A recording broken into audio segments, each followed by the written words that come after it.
This is your ecology quiz for living environment. So for question 1, you're going to base your answer to the following question on the table below, which shows the type of food consumed by various animals in the community and on your knowledge of biology. So it's a little bit hard to see, but if you need to, you can always use Control+ on your browser, and it will kind of zoom in a little bit. You can do that as many times as you need to be able to see the graph or the chart. So it has animals in the community, and it lists shrews, hawks, grasshoppers, spiders, and snakes. And then it says food consumed in the community. So then you have shrews, grasshoppers, hawks, snakes, plants. So it shows that hawks consume shrews and snakes. Shrews consume grasshoppers, and so on. So which animals in the community would be classified as herbivores? Is that going to be snakes, hawks, spiders, or grasshoppers? If you can't remember the word herbivore, look at the first 4 letters of it. See what clue that might give you.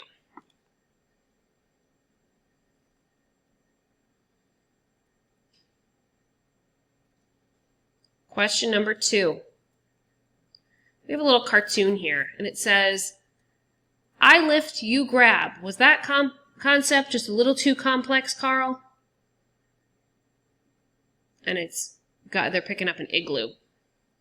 So which ecological term best describes the polar bears in the cartoon?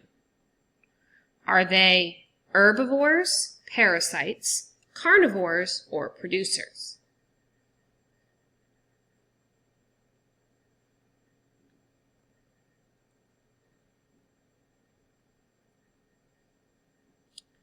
Number 3. A partial food web is represented in the diagram below. Okay, so you have this letter X here, and we're trying to figure out what that represents. So we've got a food web, we've got rabbits, get consumed by wolves and hawks and snakes.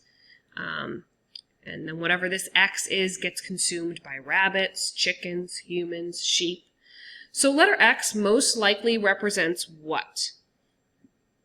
A, autotrophs, B, carnivores, C, decomposers, or D, parasites. What's going to be consumed by all of those things? And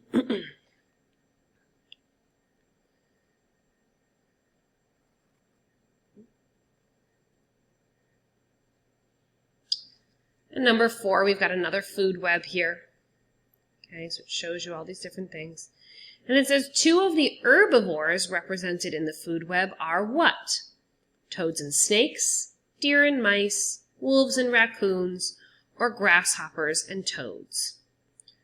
Herbivores, remember, look at the beginning of that word. Might give you a clue.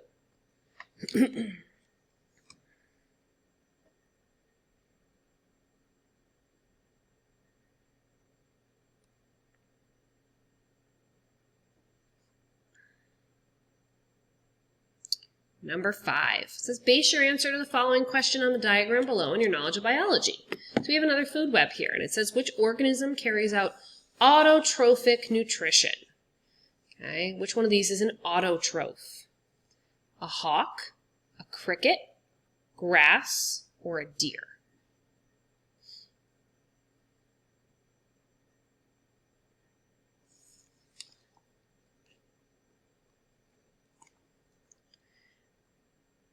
Number 6 says, base your answer to the following question on the information below in your knowledge of biology.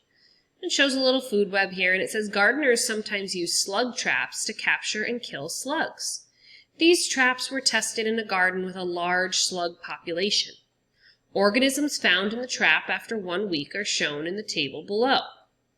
So it didn't just trap the slugs, it trapped other organisms. So we have slugs, we have snails, we have aphids, we have centipedes, and we have ground beetles. And the question that it's asking us is how many organisms in the trap were herbivores? So we have what we know about herbivores. Okay, so you want to identify which of these organisms are herbivores and then add up the numbers of those. Okay, so just as an example, this is not the answer, but let's say I said that slugs and snails are herbivores. So I add up the amount of slugs to the amount of snails, 8 plus 1, and that would tell me 9 of the organisms in the traps were herbivores. Okay, so go ahead and figure that one out. You might need to pause.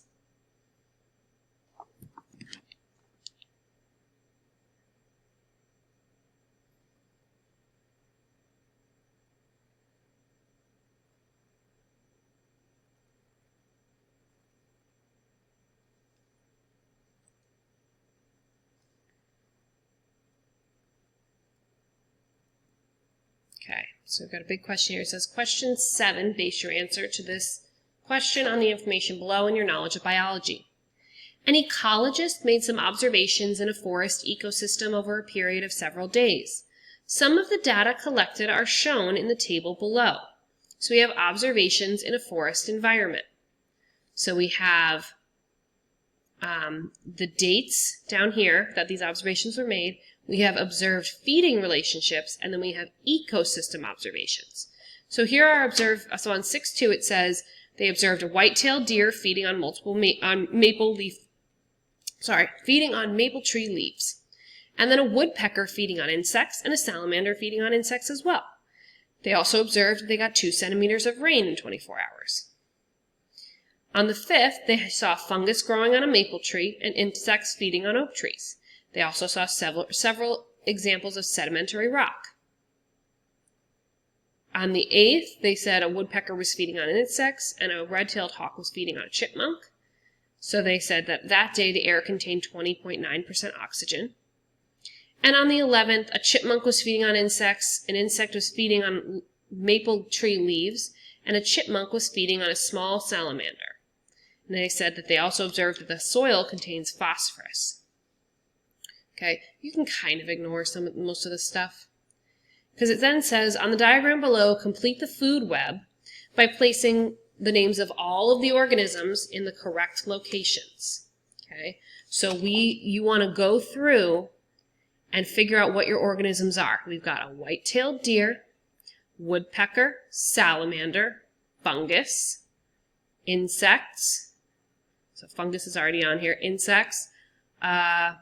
Got woodpecker again, red-tailed hawk. Chipmunk is here. Okay, salamander, maple tree leaves. All right, so you want to connect them. Who ate the chipmunk? That goes here. Okay, what did the chipmunk eat? That goes here. So you're going to take some time to do that. You might need to pause.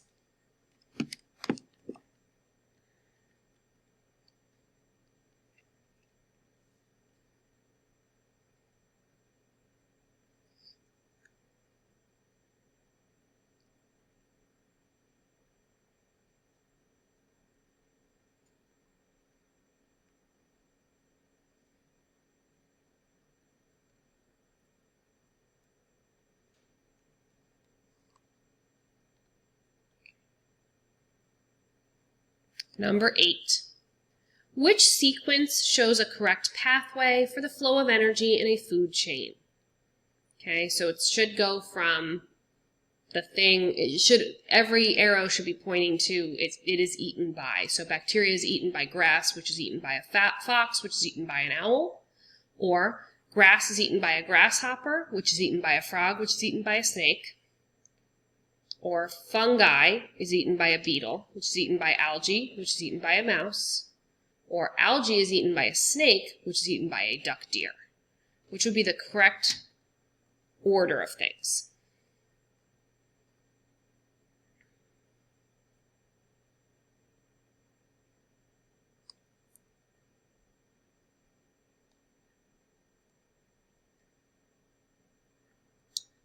And number 9. A food pyramid representing relationships in a pond community is shown here. So it says the energy of the sun is made available to the pond community through the activity of the organism at level what? So what is taking in the energy from the sun and then introducing it to the rest of the group?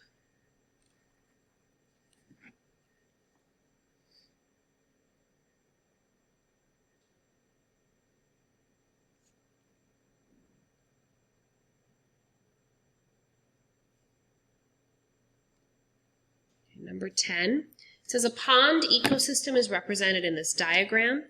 Energy for this ecosystem originally comes from what?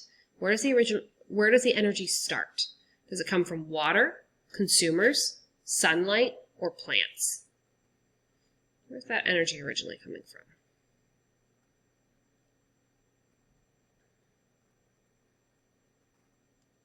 Number 11, one Arctic food chain consists of polar bears, fish, seaweed, and seals. Which sequence demonstrates the correct flow of energy between these organisms? So, do seals eat the seaweed, who eat the fish, and then eat the polar bears? Fish eat the seaweed, who eat polar bears? I'm sorry, I went the wrong way. Let's go back. So, seals are eaten by seaweed, which is eaten by fish, which is eaten by polar bears. Or fish are eaten by seaweed, which is eaten by polar bears, which is eaten by seals. Or seaweed is eaten by fish, which is eaten by seals, which are eaten by polar bears. Or polar bears are eaten by fish, which are eaten by seals, which are eaten by seaweed. Which one is correct?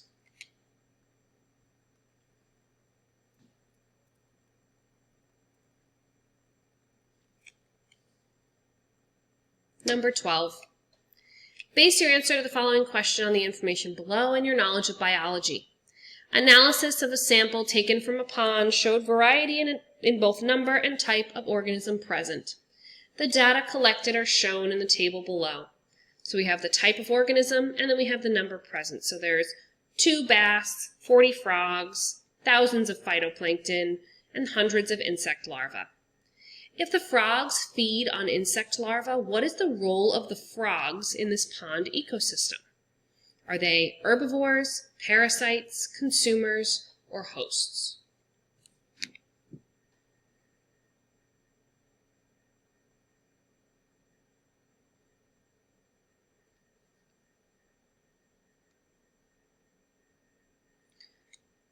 Number 13.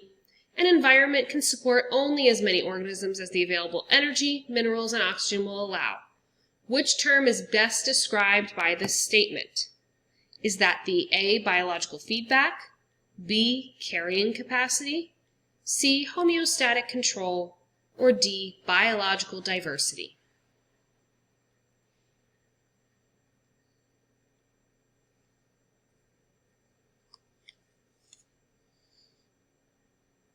Number 14. A population of chipmunks migrated to an environment where they had little competition. Their population quickly increased but eventually stabilized as shown in the graph. So you have over time and then the number of chipmunks in the population, you see it goes up at the beginning and then it starts to stabilize right around that line. Which statement best explains why the population stabilized? A, interbreeding between members of the population increased the mutation rate. B, the population size became limited due to factors such as availability of food. C, an increase in the chipmunk population caused an increase in the producer population. Or D, a predator species came to the area and occupied the same niche as the chipmunks. Why would they start to stabilize at this level in the population?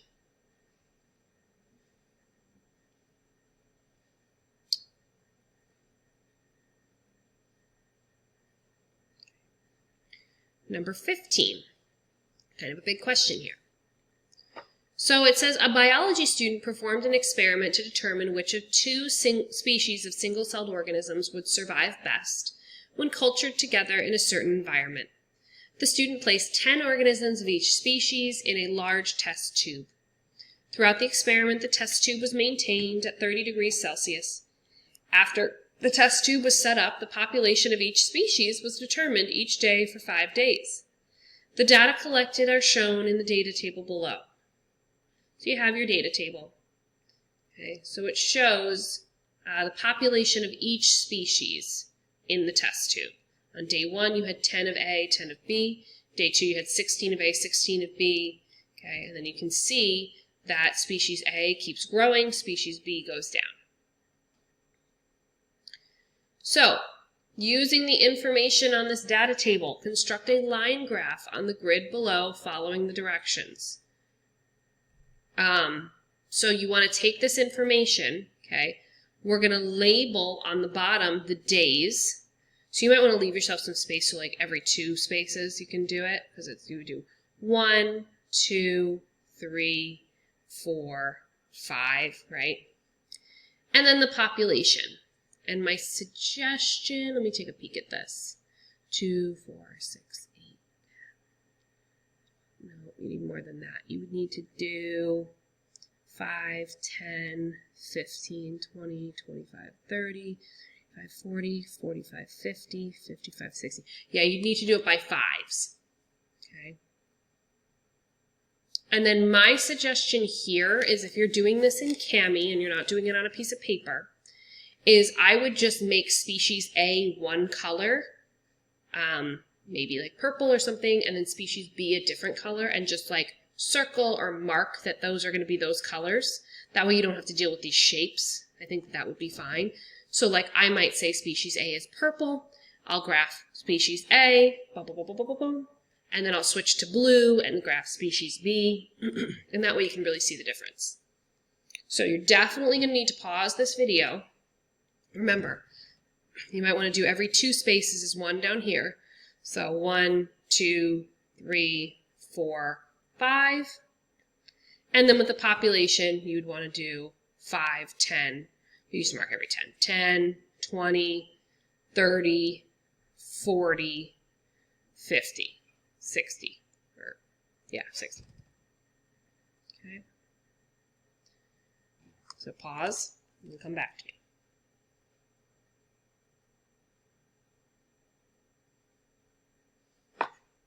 And then it says the difference in the population sizes on the 5th day most likely resulted from what?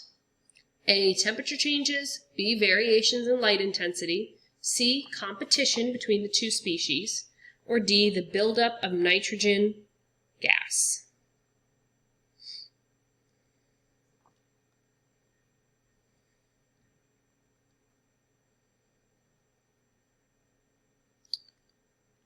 Number 16. The feeding niches of 3 bird species are shown in the diagram below. So you have Cape May warblers feed at the top of the tree, bay-breasted warblers feed at the middle of the tree, and yellow-rumped warblers feed in the lower part of the tree. What is the advantage of these different feeding niches for the birds? Is it that there's A, less competition for food, B, fewer abiotic resources for each bird species, C, fewer biotic resources for each bird species, or D, less available energy as the birds feed higher in the tree? Number 17. Base your answer to the following question on the food web and graph below and on your knowledge of biology. The graph represents the interaction of 2 different populations, A and B, in the food web. Population A is made up of living animals. The members of population B feed on these living animals. The members of population B are most likely what? So if they're feeding on living animals, they are what? A, scavengers, B, autotrophs, C, predators, or D, parasites.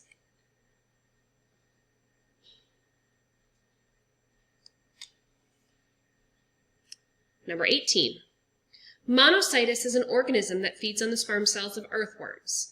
The activities of monocytes eventually cause the infected earthworm to become sterile. The relationship between the earthworm and the monocytes can be classified as host and parasite, predator and prey, product and consumer, or scavenger and decomposer.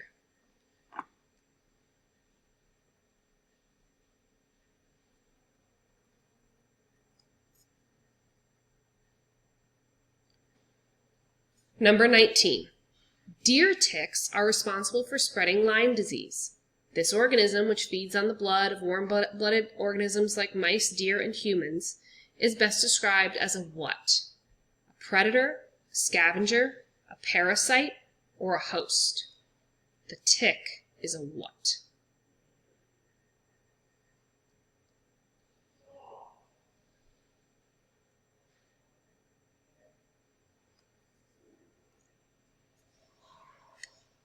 Number 20. We have this diagram, and it says the diagram represents various levels of interaction between organisms in a prairie ecosystem. So which statement best describes the function of the molds, bacteria, and yeast in this ecosystem? So what do? That's these guys over here. A, they convert light energy into chemical energy. B, they carry out a food-making process using inorganic raw materials. C, they break down dead organisms, releasing raw materials to the environment. Or D, they act as catalysts to speed up the energy flow between organisms.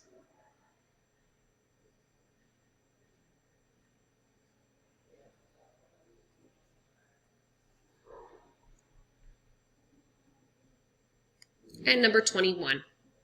So this diagram represents a food web in an ecosystem. Which row in the chart best identifies the relationship between the mice, which are right here, and the wheat, which is right here? Okay. Is 1, the mice are producers and the wheat is a consumer? 2, the mice are predators and the wheat is a host? 3, the mice are hosts and the wheat is a predator? Or 4, the mice are consumers and the wheat are producers?